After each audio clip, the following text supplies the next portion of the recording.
alaikum and good day. I am Hasme Rabi Ismail, and today I'm going to share my learnings and reflection about the topic I chose, which is the communication.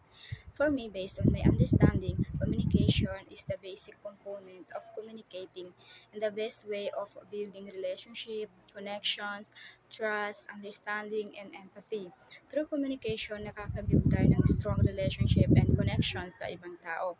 And because of communication, nagkakaroon tayo ng understanding sa ibang tao. Through communicating, nalalaman natin yung ideas, thoughts, opinions, feelings, and emotions nila.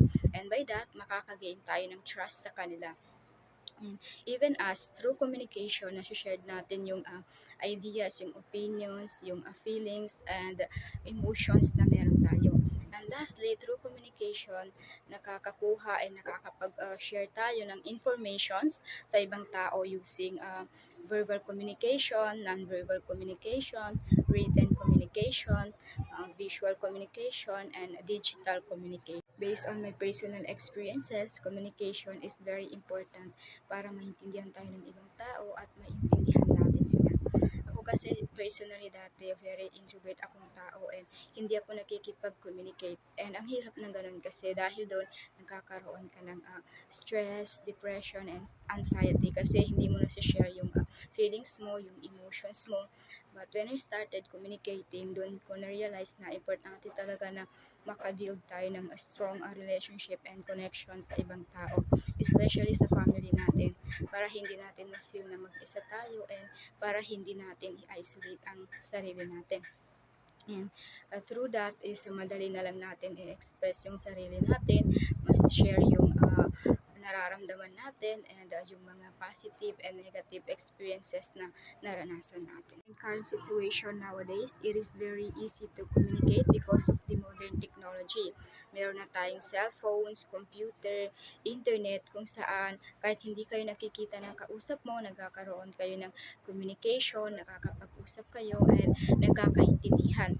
But at the same time, because of these technologies, may mga taong nasisira ang kanilang relationship and connection sa mga taong nakapaligid sa kanila, sa mga taong malalapit sa kanila dahil nawawalan sila ng control sa paggamit nitong mga modern technologies na ito, nawawalan sila ng focus dun sa mga taong nakapaligid sa kanila and doon nagsisimula yung disconnection. The interesting part that I've learned from this topic is that communication is hindi ka lang basta magsasabi ng hi, hello sa ibang tao, kundi andun yung kailangan andun yung mutual understanding, yung mutual empathy na sinasabi.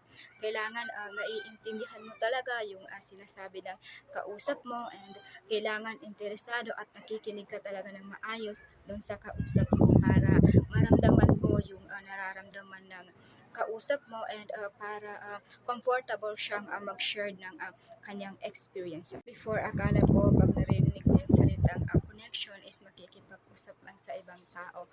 But along the way, after the discussion, na-realize ko na kailangan pag nakikipag-communicate tayo sa ibang tao, kailangan aware tayo sa mga sinasabi natin, sa mga share natin, kasi may mga taong sensitive, madaling masaktan at madaling maapektuhan sa mga sinasabi natin. And na-realize ko din na importante talaga yung communication para makabuild ng connection and ma-avoid yung misunderstandings. I think I can apply this through sharing and encouragement. I shared my learnings that I've learned from this topic, and I encourage every individual to communicate effectively to avoid a misunderstanding and to build a strong connection and relationship to others. My takeaways from this topic is that communication is a way of avoiding disconnection and misunderstanding. It is the way of building a strong connection, understanding, and trust. And through this, we can support and encourage every individual to participate and communicate effectively that leads to empowerment and positive change. That's all.